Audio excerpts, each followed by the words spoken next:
أعوذ بالله من الشيطان الرجيم بسم الله الرحمن الرحيم فإذا قضيتم مناسككم فاذكروا الله كذكركم آباءكم أو أشد ذكرا۔ تو جب تم اپنے مناسک حج ادا کر چکو تو اللہ کا ذکر کرو جیسے تم اپنے آباء و اجداد کا ذکر کرتے تھے، یا اس سے بھی بڑھ کر ذکر کرو اللہ۔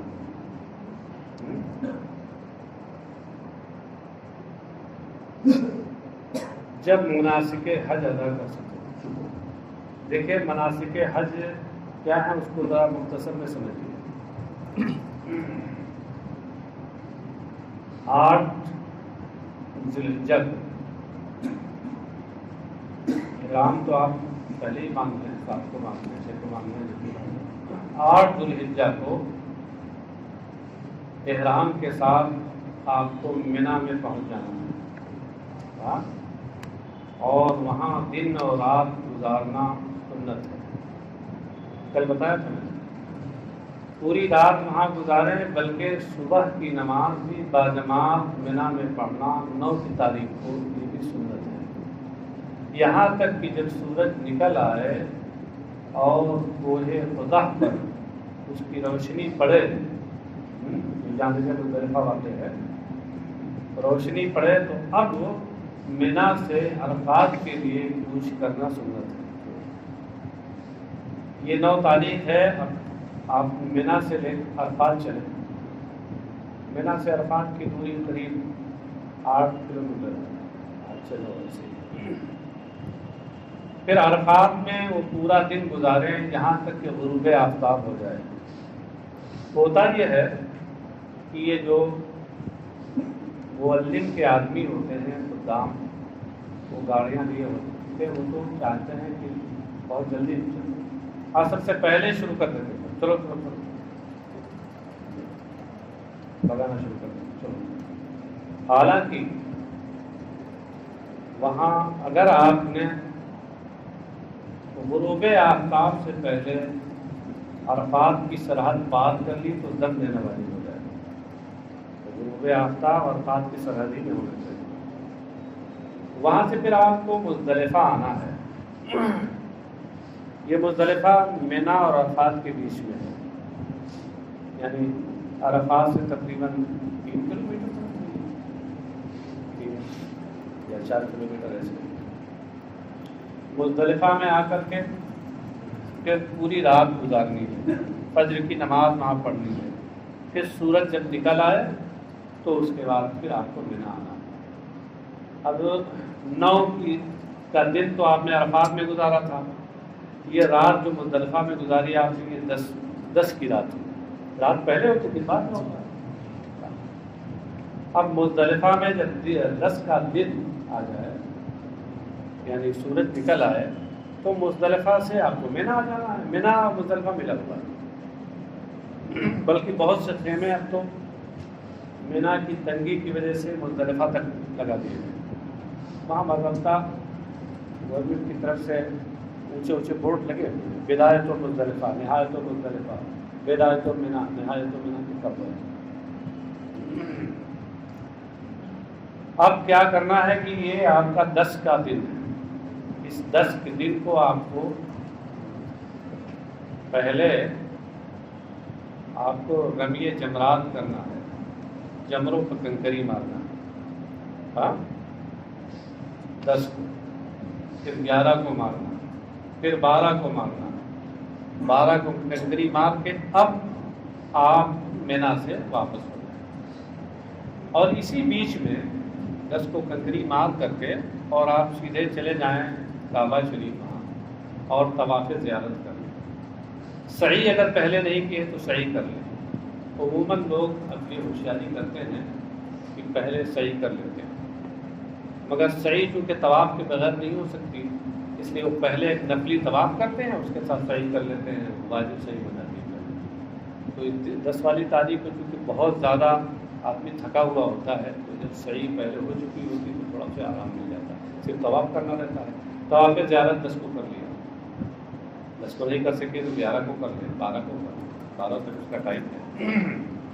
12 کو بہرحال اب آپ کو مینا چھوڑ دینا ہے. غروب آفتاب سے پہلے پہلے مینا کی سرحد سے باہر آ جانا ہے. اگر غروب آفتاب ہو گیا وہی مینا میں تو 13 کو بھی رہنا پڑے گا, اور پھر 13 کی کو کنکری مار کے تب پھر واپس ہونا ہے مینا سے. ہم لوگ جب 2010 میں گئے تھے اتفاق سے آخری وقت میں 12 کو بارش ہو گئی, اور سب بارش کی وجہ سے خاصا کافی دیر وہاں رکنا پڑ گیا.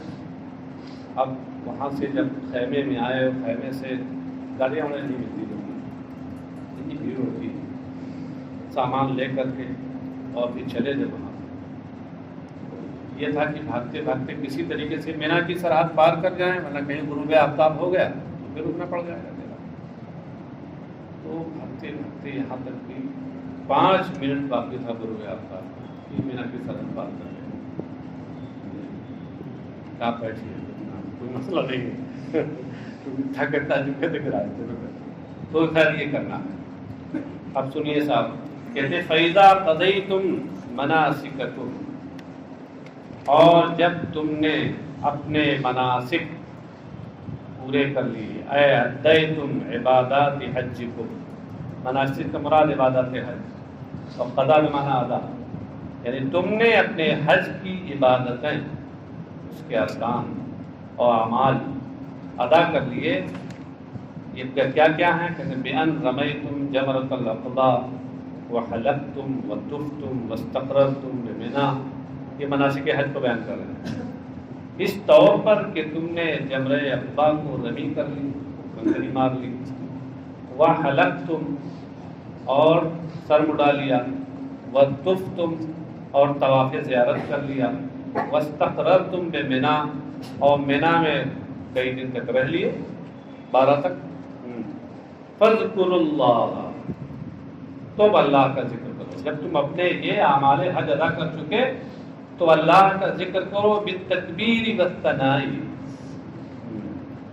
اللہ کے ذکر کرنے سے مراد کیا ہے کہ اس کی تکبیر, اس کی بڑائی بیان کرو, اللہ اکبر, اور اس کی حمد و ثنا کرو.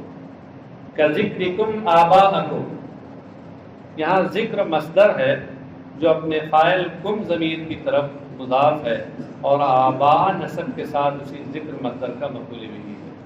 اس لیے اب کا ذکرکم آباءکم کا معنی کیا ہوا کہ کما کنتم تذکرونہم عند فراغ حجکم بالمفاخر, جس طرح اپنے حج سے فارغ ہونے کے وقت تم لوگ اپنے آباء و اجداد کا ذکر ان کے کارناموں کے ساتھ کرتے تھے. مفاخر کارنامے, فخریہ کام, اعمال یفتخر بہا, فخریہ کام اور کارنامے. کیا بات ہے, او اشد ذکرا, اشد ذکرن یہ اصل میں ہے, اور ذکرن اشد, یعنی مفہوم کے لحاظ سے, یعنی یہ جو ذکرن ہے یہاں یہ مفعول مطلق ہے, اور اشدہ اگر بعد میں ہوتا تو یہ صفت بن جاتا ہے اسی کی, لیکن پہلے ہے تو صفت تو نہیں بن سکتا, صفت تو موصوف کے بعد میں آتی ہے, اس لیے یہ حال واقع ہے. اسی ذکرن سے حال واقع ہے, حال مقدم.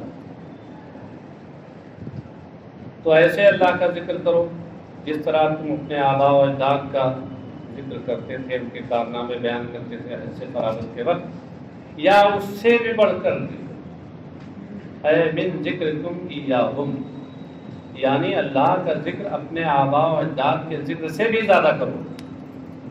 کہتے ہیں نسب اشد علی الحال من ذکرن, ذکرن کاتب کی مہربانی سے ایک الف چھوٹ گیا ہے, اور اشدو کا نسب یہ ذکرن سے حال ہونے کی وجہ سے ہے. اشدہ ذکرن میں ذکرن ذوالحال ہے اور اشدہ اس کا حال مقدم ہے. وہ ذکرن اس ذکرن سے حال ہونے کی وجہ سے ہے جو ذکرن اذکرو کی وجہ سے منصوب ہے, ظاہر ہے ذکرن مفعول مطلق ہے تو اذکروا کا تو اذکروا کی وجہ سے منصوب ہوگا ہی۔ اذ لو تاخر عنہ لکان صفۃ لو، کہتے ہیں اس لیے کہ اگر اشدہ اس سے مؤخر ہوتا ذکرن سے تو یقیناً اس کی صفت بنتا، مگر اب پہلے آ گیا تو صفت تو نہیں بن سکتا، حال ہے، اور مفہوم کے اعتبار سے حال بھی صفت والے معنی رکھتا ہے۔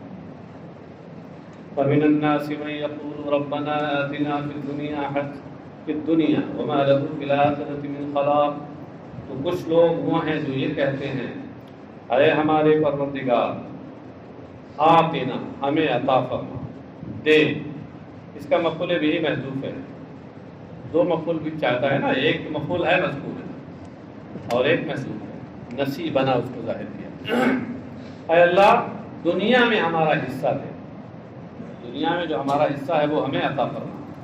فَيُؤْتَاهُ فِيهَا، سے کہتے ہیں تو اسے دنیا میں اس کا حصہ دے دیا جاتا ہے، یوتا یا آتا یوتی ایتان سے فعل مضارع میں بولے یوتا، وَمَا لَهُ فِي الْآخِرَةِ مِنْ خَلَاقٍ نَصِیبٍ، اور آخرت میں اس کا کوئی حصہ نہیں ہوگا۔ یہ عام طور سے کفار کیا کرتے تھے اس طرح کی باتیں، اس طرح کی دعا کرتے تھے کہ دنیا میں ہمارا حصہ دے دیں، دنیا ہی تو سب کچھ ہے، ہاں، اور دنیا وہ جنت الکافر، سجن للمؤمن و جنت الکافر۔ وَمِنْهُمْ مَنْ يَقُولُ رَبَّنَا آتِنَا فِي الدُّنْيَا حَسَنَةً وَفِي الْآخِرَةِ حَسَنَةً وَقِنَا عَذَابَ النَّارِ، اور ان لوگوں میں کچھ وہ ہیں جو یہ دعا کرتے ہیں، یہ مومنین ہوتے ہیں، اہل ایمان، یہ دعا کرتے ہیں اے ہمارے پروردگار ہمیں دنیا میں بھی حسنہ عطا فرما۔ مفسر کہتے ہیں حسنہ سے مراد ہے نعمت، دنیا میں ہمیں نعمت عطا فرما، وفی الآخرۃ حسنہ، اور آخرت میں بھی ہمیں حسنہ عطا فرما۔ مفسر کہتے ہیں ہی الجنہ، آخرت کی جو حسنہ اور بھلائی ہے یہ جنت ہے۔ وقینا عذاب النار بعدم دخولها، اور عذاب دوزخ سے ہمیں بچا، کیا مطلب ہے؟ یعنی اس میں داخل نہ فرما، اس میں عدم دخول سے عذاب دوزخ سے ہمیں بچا۔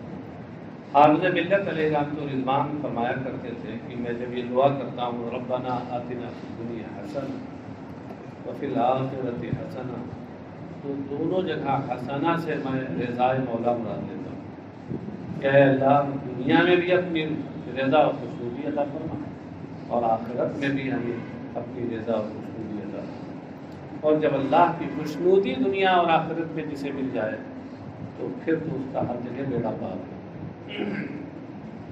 وَهَذَا بَيَانٌ لِمَا كَانَ عَلَيْهِ الْمُشْرِكُونَ وَلِحَالِ الْمُؤْمِنِينَ، اور یہ بیان ہے اس حالت کا کہ مشرکین جس پر تھے، اور مومنین کی حالت کا بیان ہے۔ یعنی پہلی جگہ میں یقول ربنا آتنا فی الدنیا حسنہ وما لہ فی الآخرۃ من خلاق، یہ مشرکین کی حالت کا بیان ہے، اور بعد میں ربنا آتنا فی الدنیا حسنہ وفی الآخرۃ حسنہ، یہ مومنین کی حالت کا بیان ہے۔ والقصد به الحث على طلب خیر الدارین كما وعد بالثواب عليه بقوله اولئک لهم نصیب مما کسبوا واللہ سریع الحساب۔ یہ اگرچہ بیان ہے اور خبر ہے ایک طرح کی، کہ کچھ ایسا کہتے ہیں کچھ ایسا کہتے ہیں، لیکن اس سے مقصود بھی دنیا اور آخرت دونوں کی بھلائی طلب کرنے پر آمادہ کرنا اور ابھارنا۔ خبر سے مقصود کیا ہے؟ تاکہ بندے اللہ سے دارین کی بھلائی مانگیں، جیسا کہ اس پر ثواب کا وعدہ بھی کیا گیا ہے اللہ کے اس ارشاد کے ذریعے کہ اولئک لہم نصیب مما کسبوا، یہ وہ لوگ ہیں کہ جن کے لیے ان کے عمل کا پورا حصہ ہے۔ نصیب سے مراد ثواب، مما کسبوا یعنی من اجل ما کسبوا، سے اشارہ کیا کہ من یہاں کون سا ہے؟ سببیہ، تعلیلیہ، اور نیچے آپ کے محشی نے ایک اشارہ اور کیا، مما کسبوا کا ایک معنی یہ بھی ہو سکتے ہیں کہ من جنس ما کسب، یعنی وہ کہنا چاہ رہے ہیں کہ من میں جہاں تعلیلیہ اور سببیہ ہونے کا احتمال ہے، یہ بھی ہے کہ من تبعیضیہ ہو، اور اس میں مما کسبو کے معنی ہو من جنس ما کسب، بات ہے کسبو بے معنی عامل من الحج والدعاء، تو ان کے لیے ان کے اس کا حصہ ہے، اس کا ثواب ہے جو انہوں نے کیا، یعنی حج اور دعا، کیا اس کا ثواب ہے۔ اللہ سریع الحساب، اور اللہ جلد حساب لینے والا ہے، کہ یحاسب الخلق کلهم فی قدر نصف نہار من ایام الدنیا، یہ حدیث بذالک، کہ وہ پوری مخلوق کا حساب دنیا کے دنوں میں سے آدھے دن میں، دوپہر بھر میں لے لے گا، ایک حدیث کی وجہ سے۔ اس سلسلے میں ایک حدیث کا مضمون یہی ہے، اور وہ تو قادر ہے کہ اس سے بھی کم میں لے لے، لیکن پھر اتنی دیر میں وہ حساب لے گا تاکہ امام حجت ہو جائے، کسی کو بظاہر بھی یہ کہنے کا موقع نہ ملے کہ ارے میری بات تو سنی ہی نہیں گی، کوئی حساب و کتاب ہو، اور ایسے ہی مجھے دو دفعہ بھیج دیا۔ وَاذْكُرُوا اللَّهَ فِي أَيَّامٍ مَّعْدُودَاتٍ، اور اللہ کا ذکر کرو گنتی کے کچھ دنوں میں، اللہ کا ذکر کرو۔ مفسر کہتے ہیں اس سے مراد ہے کہ بالتکبیر عند رمی الجمرات، جمرات کو کنکری مارنے کے وقت اللہ کا ذکر کرو۔ جمرات کو کنکری کب مارنا ہے؟ 10، 11، 12 کو، اور 12 کو اگر شام ہو گئی تو اب 13 کو بھی مارنا ہے، ہاں، تو اس وقت تکبیر اللہ کا ذکر بیان کرو۔ ایام معدودات ایام التشریق الثلاثہ، یعنی تینوں ایام تشریق کی، تینوں ایام تشریق کی کون ہو گئے؟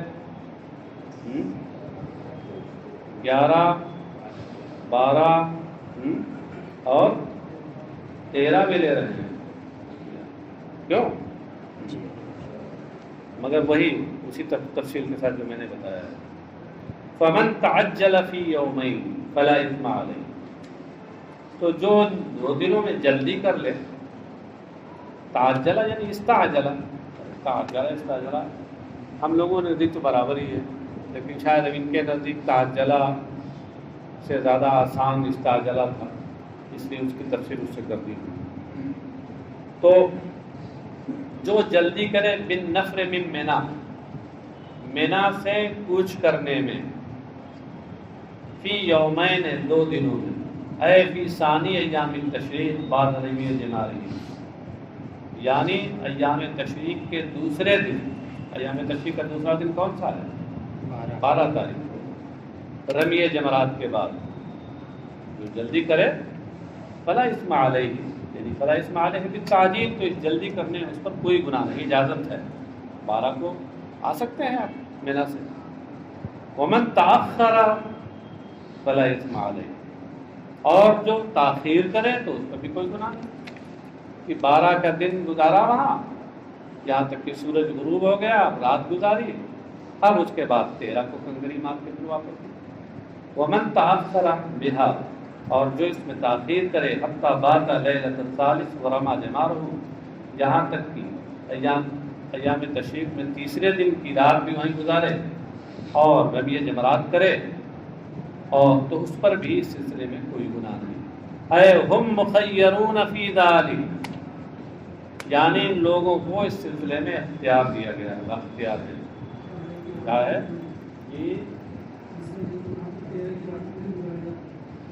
رات پہلے ہوتی ہے، جب 12 کا دن گزارا اور جیسے غروب آفتاب ہوا 13 کی رات گزر گئی، 13 کی رات شروع ہو گئی، تو 13 کی رات گزاریں گے تو اس کے بعد 13 کا دن آئے گا۔ اب 13 کے دن میں کنکری ماری چلے، رات تو پہلے نہ ہوتی ہے، رات پہلے ہے ہمارے یہاں، دن بعد میں ہے، اسی لیے جیسے ہی رمضان کا چاند نظر آتا ہے رات شروع ہوتی ہے، رمضان شروع ہو جاتا ہے، تراویح پڑھتے ہیں۔ اگر رات بعد میں ہوتی تو چاند نکلنے کے بعد پھر پہلی رات میں کس کی تراویح پڑھتے ہیں؟ کیا شعبان میں پڑھتے ہیں؟ کیوں؟ اور اسی وجہ سے جیسے ہی عید الفطر کا چاند نکلتا ہے شوال کا مہینہ شروع ہو جاتا ہے، رمضان ختم، کیوں؟ تو آپ کیا کرتے ہیں؟ اس دن کیا تراویح پڑھتے ہیں؟ نہیں پڑھتے، پھر تو شوال شروع ہو گیا۔ رات پہلے ہے، دن بعد میں ہے، قمری مہینہ، عربی مہینوں میں، اور یہی ہمارے یہاں شریعت میں معتبر ہے۔ اور یہی وجہ ہے کہ قرآن کریم میں عموماً یا ذکر آیا تو رات کا ذکر پہلے ہے، دن کا بعد میں۔ عموماً کہہ رہا ہوں، ہو سکتا ہے کسی نقطے کی بنیاد پر کہیں اس سے پہلے آ گیا، عمومی طور وجہ وہی ہے کہ وقوع کے اعتبار سے رات پہلے ہے، دن بعد میں۔ یہ انگریزی مہینے جو ہوتے ہیں یہ آدھی رات سے، انگریزی تاریخ جو ہوتی ہے آدھی رات سے شروع ہوتی ہے، 12 بجے تک ادھر کی تاریخ ہوتی ہے، اور 12 بجے رات سے جیسے ہی 12 بجے بس اب اگلی تاریخ شروع ہوتی ہے۔ یہ فرق ہے قمری اور انگریزی میں۔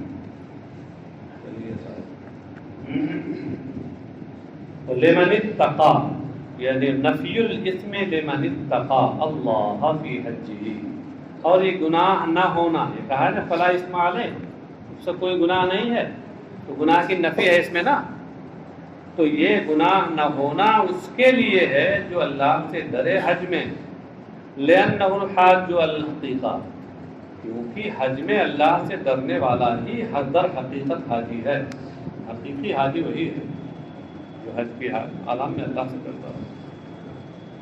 واتقوا اللہ، اور اللہ سے ڈرو، واعلموا انکم الیہ تحشرون، اور یہ یقین رکھو کہ تمہیں اسی کے پاس آخرت میں اکٹھا کیا جائے گا۔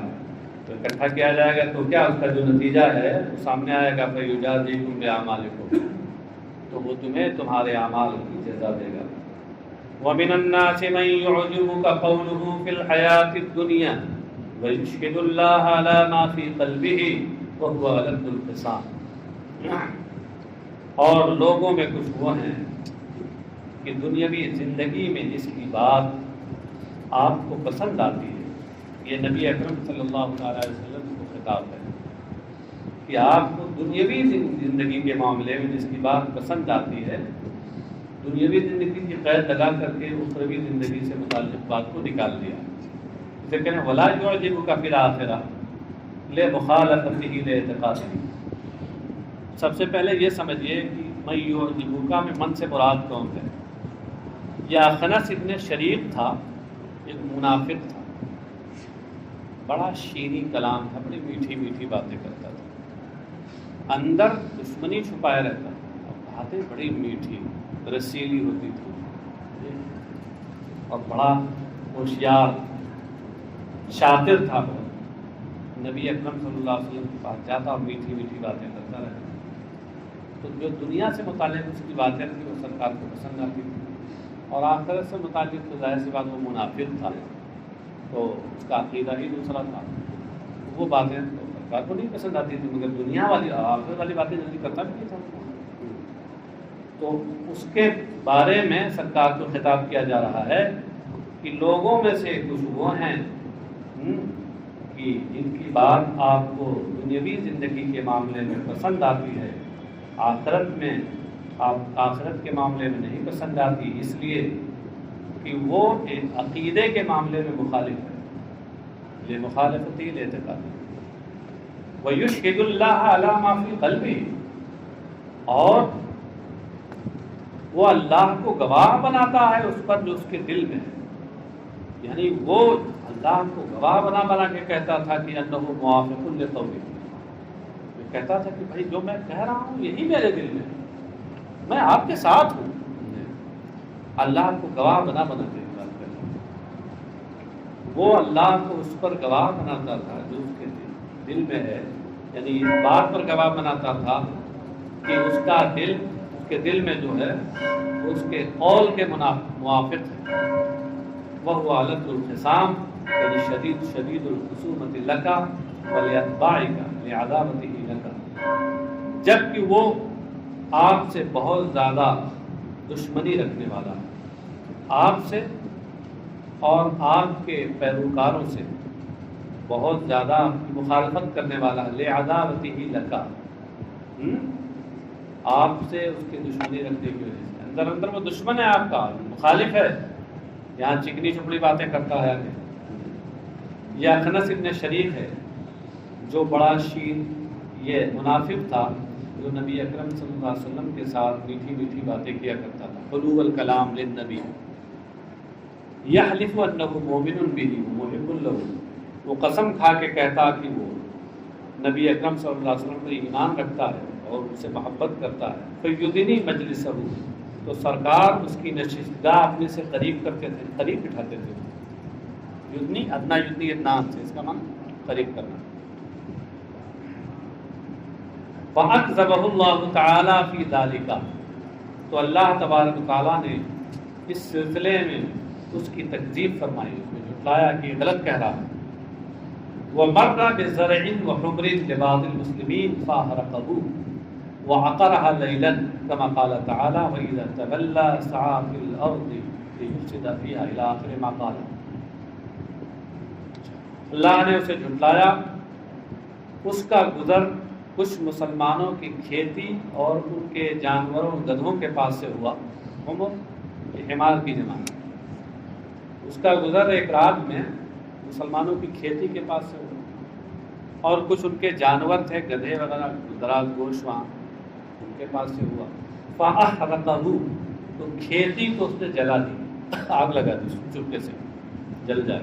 وَعَقَرَهَا لَيْلًا، اور ان جانوروں کی پونچھیں کاٹ دی. پونچھ کا مطلب پیر کا نچلا حصہ جو رگ ہوتی ہے اس کا سیدھے تعلق شہرک سے ہوتا ہے. پونچھیں کاٹ دی جاتی ہیں، خون بہہ جاتا ہے، جاندار مر جاتا ہے. تو اس نے پونچھیں کاٹ دی تلوار سے، چپکے سے دیکھا اندھیرا ہے کوئی نہیں، پونچھیں کاٹ دی. کما قال تعالی، جیسا کہ ارشاد باری تعالیٰ ہے، وَإِذَا تَوَلَّى سَعَىٰ فِي الْأَرْضِ لِيُفْسِدَ فِيهَا وَيُهْلِكَ الْحَرْثَ وَالنَّسْلَ وَاللَّهُ لَا يُحِبُّ الْفَسَادَ. اور جب وہ آپ کے پاس سے پھرتا ہے، سعیٰ فی الارض لیفسد فیہا، تو وہ زمین میں چلتا ہے، لیفسد فیہا، تاکہ زمین میں بگاڑ پیدا کرے. ویہلک الحرث والنسل، اور کھیتی اور نسل کو تباہ کرے. یہ اس کے من جملہ اس کے فساد میں سے ہے. کیا چیز؟ یعنی حرث و نسل کو تباہ کرنا. یہ اصل میں ایک سوال کا جواب دے رہے ہیں. پھر جب یہ کہہ دیا گیا کہ وہ زمین میں فساد مچانے کے لیے چلتا ہے، تو کھیتی کو برباد کرنا اور جانوروں نسل کو تباہ کرنا، یہ تو سب لیفسدہ میں داخل ہو گیا. اس کے عموم میں تو یہ بھی آ گیا، اور جب یہ بھی آ گیا تو پھر یہلک الحرث والنسل کو بعد میں ذکر کرنے کی کیا ضرورت؟ عام کے بعد اس خاص کو ذکر کرنے کی کیا ضرورت؟ تو آپ لوگ تو ماہر ہیں، آپ جانتے ہیں کہ عام کے بعد خاص کے لیے ذکر کیا جاتا ہے. عام کے بعد خاص کا ذکر کسی خصوصیت کی وجہ سے ہوتا ہے. ہاں، تو اس لیے کہہ رہے ہیں کہ من جملۃ الفساد، یہ یہلک الحرث والنسل، وہ اسی یفسدہ میں جو فساد ہے اسی کے عموم میں یہ بھی داخل ہے. اور ذکر جو کیا گیا ہے یہ خصوصیت کی وجہ سے ذکر کیا گیا، چونکہ وہ ایسا کرتا تھا، خاص طور سے یہ کام کرتا تھا.